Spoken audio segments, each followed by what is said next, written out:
Think about Russian music and one of his glorious melodies is as likely as not to pop into your head.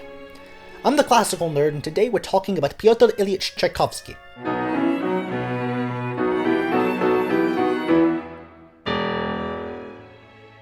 Tchaikovsky was born in spring 1840 into a family with long-standing military ties. From an early age, it became apparent that Pyotr was precocious. He knew 3 languages well before he reached double digits, and soon thereafter was very fluent in sight reading at the piano. His family loved his musicality and encouraged it, to a point. You see, Russia had no proper system of music education in those days, and really there was no Russian composer of note other than Mikhail Glinka, who was in the last decade of his relatively short life.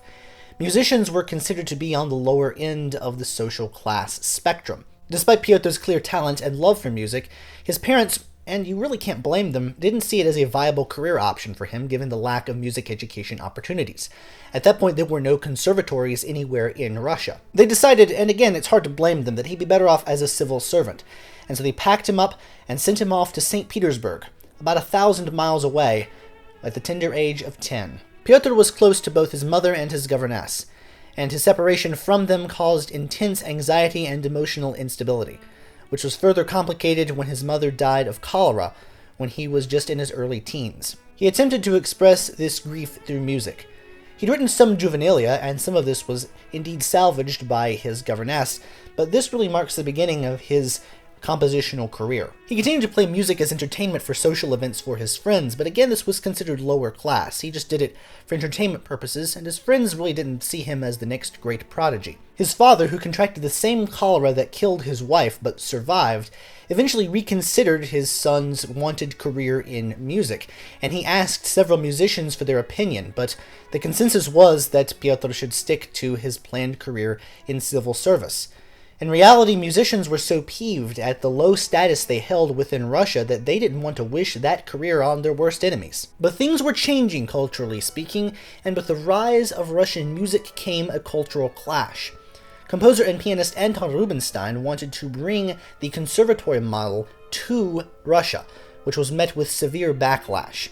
But he had the backing of the nobility, and so he was able to start the St. Petersburg Conservatory. This led to a major rift as a group known as the Mighty Handful, or less poetically the Five, led by Mali Balakirev, railed against academicism in Russian music and thought that if the European model of conservatories were adopted, they would adopt the European methodology of art and composition, which would ruin everything that made Russian music great. This didn't stop Tchaikovsky, who was first in line at the Conservatory, and it was through his studies that he formulated the basic artistic principle of his career: that Russian music and European music could exist harmoniously, and that Russian music would be better off by adopting the principles of their Western brethren. During his studies, he translated his piano skills to the organ and also learned a little flute. Tchaikovsky graduated in 1865 and was thereafter offered a position at the Moscow Conservatory, which was just about to open its doors. The pay was poor, what's new, so he worked on the side publishing music criticism, and it's through this criticism that we can get a sense of how he thought about various composers. For instance, he was not really impressed by the works of Brahms. He thought that Camille Saint-Saëns was undramatic, and he couldn't stand Wagner. This probably wasn't helped when he went to the Bayreuth Festival and found that there was no food or lodging available. He wasn't afraid of speaking his mind, and so when he complimented a composer, such as he did with the case of Ethel Smythe, you really knew that it meant something. Because of his conservatory training and his academic post, you might think that Tchaikovsky would be a natural enemy of the Mighty Handful, but that's not really the case. In fact, Balakirev helped Tchaikovsky when he was writing his first big piece, the orchestral piece Romeo and Juliet. They saw him as someone that they could turn to their point of view, all while attacking Tchaikovsky's professors. Tchaikovsky, for his part, remained totally professional and tried to stay on good terms with both sides. A lot of this seems to be out of his fear of being attacked and criticized, because he was very susceptible to criticism. His former professors' remarks on his first symphony, and their initially successful attempt at blocking its performance, was deeply hurtful to him. But now Tchaikovsky found himself at the right place in the right time, at least culturally speaking. More and more European musicians began playing his works, and his rising tide lifted the boats of all Russian musical culture. More and more Russian audiences were becoming musically literate enough to understand the finer points of Tchaikovsky's works. So, while still teaching music theory at the Moscow Conservatory and keeping the checkbook in order with criticism, he turned his compositional attention to the realm of opera. We see in his criticism that he was highly critical of the fact that Russian opera had no specific national identity. You see, Italian opera and French opera and German opera, in addition to being in their regional languages, also had defining stylistic properties. And Russian opera had none of this. Aside from being in Russian, there was nothing that really distinguished it as a national style. His attempts were either destroyed out of dissatisfaction, or simply abandoned, or perhaps worst of all, were given the audential shrug of indifference. In 1877, Tchaikovsky got married, and this was an absolute train wreck of a relationship. His bride was a former student of his, named Antonina Miliukova. The problem was that Tchaikovsky was gay, and forcing himself into marriage for whatever reason he did so didn't help things. I mean, look, this is a man who called Gabrielle Fauré, quote, adorable. They were extremely different people in pretty much every sense of the word, except, which gender they were attracted to. Tchaikovsky had close female friends, but she was not one of them. In fact, about a decade prior, he had actually been briefly engaged to a soprano named Desilee Autot. And while that probably wouldn't have worked out either, at least they actually got along. They actually had things in common, and the same could not be said of Miliukova. Tchaikovsky had just had a falling out with a lover, and one of his gay friends was also marrying, so I guess he felt like it was his turn to do so as well. Motivation notwithstanding, not even a week into their honeymoon, and Tchaikovsky found out that his new in-laws were stark raving mad. By 6 weeks in, Tchaikovsky was depressed, couldn't put two notes together, and was quite possibly suicidal, so he skipped town. If she didn't notice any of the signs, she was probably very naive, and in any event, she was quite distraught after their separation. At first, Tchaikovsky didn't blame her, he only blamed himself and his weakness. But he soon came to suppress all memory of the relationship to the point that simply mentioning her name would put him in a bad mood. They still remained legally married, even though Tchaikovsky actually had grounds for divorce whenever she had a child in the early 1880s. However, he didn't go through with this, which fuels suspicion that this marriage was just for keeping up appearances. But either way, his friends thought it was a really strange thing. The question of Tchaikovsky's sexuality is not a matter of scholarly debate. Rather, the interesting musicological question is how it affected him personally. Was it something he struggled with? Was it something he accepted? Or was it something he could suppress? It wasn't something that was openly discussed, and if it was only euphemistically. And confusion is further stirred by the fact that Soviet censors attempted to block this from the canon. One might think that the whole question is a pointless one, but as we'll see with his death, it is rather interesting to see if we can probe his psyche, and those things may or may not be related. But again, we'll get to that in a minute. Anyway, Tchaikovsky was still so internally beaten up by his dumpster fire of a marriage that he actually stayed away from Russian soil for around about a year. But it was also during this period where he most benefited from the patronage of Nadezhda von Meck. She gave him a generous yearly stipend for over a decade, allowing him creative freedom and allowing him to quit his meager conservatory post on the condition that they never, ever, ever meet in person. And this is a little strange until you realize that the reasoning was that von Meck had a vision of Tchaikovsky in her head, and she felt like whatever he was like as a person, he would never live up to her high standards for him. Incidentally, von Meck was a piece of work in her own right, but that's a video for another time. Tchaikovsky's detractors in Russia had long pointed to the perceived European influences in his music, but at this point, the idea of a Russian musical academicism had won. The mighty handful had won some battles, but the idea of having conservatories had won the war. And now there was little stopping Tchaikovsky from becoming Russia's musical czar. It was in this period that he wrote his famous 1812 Overture, a piece that he really thought had no artistry in it, as he had written to von Meck, and he actually apologized on behalf of the piece to conductors. Of course, now it's his most famous piece. Upon returning to Russia, he was lauded by Tsar Alexander III, and he was more or less made a court composer, even though the actual definition of the job varied wildly from the kinds of positions that court composers held in the classical era. Importantly, this got him several thousand rubles a year, which he shouldn't have needed given his very generous stipend from von Meck, but he was bad with money. As the figurehead of all Russian music, Tchaikovsky felt an obligation to be a more public figure, which was antithetical to his inherent introversion. He was in practice but not in name the executive director of the Moscow Conservatory, and he helped bridge the gap between Russian and European music by bringing in guest conductors from Europe into Russia. What was even more bizarre was that he was known now on occasion to conduct himself, which is quite strange considering that as a student he was deathly afraid of going to examinations for fear of embarrassment. For someone with such a profound stage fright, it's a wonder how he ever managed to do it, but he did it well enough to actually conduct the first ever concert at Carnegie Hall. In 1890, von Meck sent her final yearly allowance to Tchaikovsky, abruptly ending the funding after over a decade. Her reason was that she was going bankrupt because of the financial incompetence of her whopping 13 children. The answer is a little more complicated than that. Her children thought that her epistolary intimacy with the composer was an embarrassment, if not an outright scandal.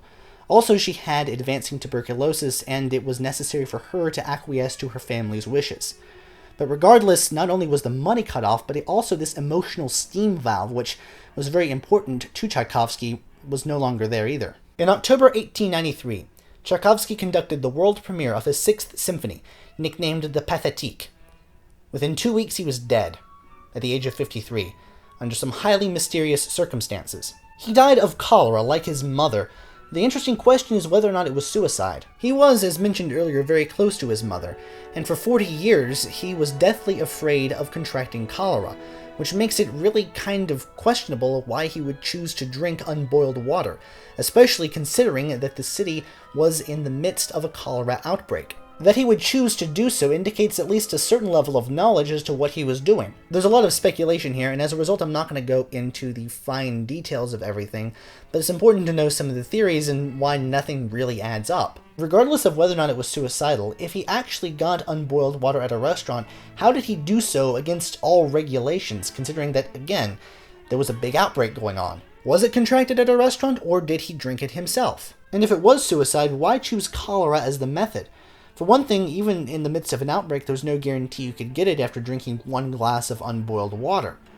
And not only was it a gruesome way to die, but it carried a kind of lower-class stigma. Another more wild theory is that it was actually ordered by the Tsar in order to keep a homosexual affair out of the presses.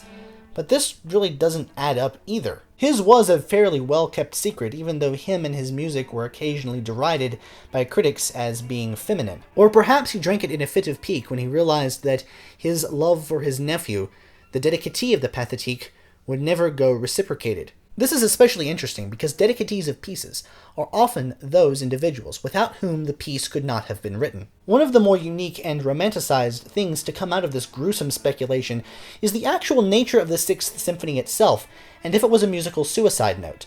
The problem is that if you go into it thinking that it's going to be a musical suicide note, you're going to pick and choose things that support that narrative, when the reality is really not supportive of that. It certainly makes for a good story, but a better story is that he was just going for an effective and memorable programmatic symphony. And it is very true that he wanted the Sixth Symphony to be programmatic, specifically about fate, which was also, coincidentally, the program of the previous 2 symphonies he'd written. If you're looking for a symphony about his personal struggle with being gay, there's more evidence that the 5th is about that, as opposed to the 6th. Even though the 5th is a little more rousing and upbeat at the end. The suicide note's just a bit too soap opera for my tastes. It's easier to understand the bait and switch of the finale as something that's effective on the podium as opposed to something that was actually intended to be a suicide note. Tchaikovsky was a master of the grand and sweeping melody, and he's often considered one of the most tuneful composers who ever lived. His understanding of drama and form really matured throughout the course of his career, to the point that his larger symphonic works, or just his larger works in general, generally come from the latter part of his career. It's telling that the 4th, 5th, and 6th symphonies are played much more often than the 1st, 2nd, or 3rd. He was equally at home writing in a classically poised European idiom, emulating his favorite composer, Wolfgang Amadeus Mozart, as he was writing in a more rough-hewn, stereotypically Russian idiom. In order to fit these tuneful melodies, sometimes he would also make use of uncommon meters, such as a 5/4 movement in the Pathétique Symphony, described by some as a limping waltz. As mentioned, the first 3 symphonies were a bit of a struggle, but once he found his footing in using European models as guidelines for dramatic arcs, he wrote some of his most powerful pieces, although curiously, he thought the Fifth Symphony was a bit of a failure. With his ever-increasing knowledge of how to write the notes of a symphony and how to structure its form, he was ever-increasingly fluent in orchestration. And this probably has to do with his experience on the conducting podium. After his conducting career really started, you can tell the kinds of orchestration techniques he uses are those that would be used by some of the great composer-conductors of all time, such as Gustav Mahler. The last three symphonies are so cohesive enough in their mastery of form and their common subject matter, all being compositions about fate to some extent or another, that some analysts have been tempted to call these a kind of meta-symphonic triptych, although you would be hard-pressed to make the case that Tchaikovsky himself thought of these pieces in that way. A more interesting and more subtle analysis is the idea of imposing a three-part sonata form structure onto the four movements of a symphony, which accounts for the kinds of thematic unity he uses in these pieces. Tchaikovsky found working under pressure pretty much no different from writing on his own. Most famously, his score to the Nutcracker was done under specific numbers of measures required by the impresario, no more, no less. That, combined with his evocative scoring, including the first orchestral use of the celeste, which, according to legend, he heard on the street and decided he needed to implement in his Dance of the Sugar Plum Fairy, and all in all, you get a score that's as close to the challenges of working on a film score, but before the rise of cinema as an art form. On the other hand, he was given an abnormal amount of freedom in his score to Sleeping Beauty, but the end result is pretty much the same. They're both quintessential Tchaikovsky ballets. Tchaikovsky certainly was a troubled figure, and though we may not know the true extent or the lengths of that which troubled him, or even what troubled him, we do know that he was highly susceptible to criticism, and he wanted everyone to love his pieces, and he was deeply distraught whenever critics found something in his pieces that they didn't like. However, Russian critics generally thought his music was too European, and European critics generally thought his music was too Russian, and so there was no unifying kind of criticism against his pieces. His self-conscious nature meant that he was always afraid that he was just on the verge of losing his muse, and in fact, there are several pieces where he was trying to prove to himself and to others that he wasn't washed up. However, if he ever had gotten washed up, if he ever had run out of ideas, he had a backup plan, and that was just garden for the rest of his days. He's been one of the most loved composers in the world since his death, but this has led to periods where academia has dismissed his music with the absurd logic that whatever is popular must not be compositionally sound. One has a hard time imagining what the world would be like without his music.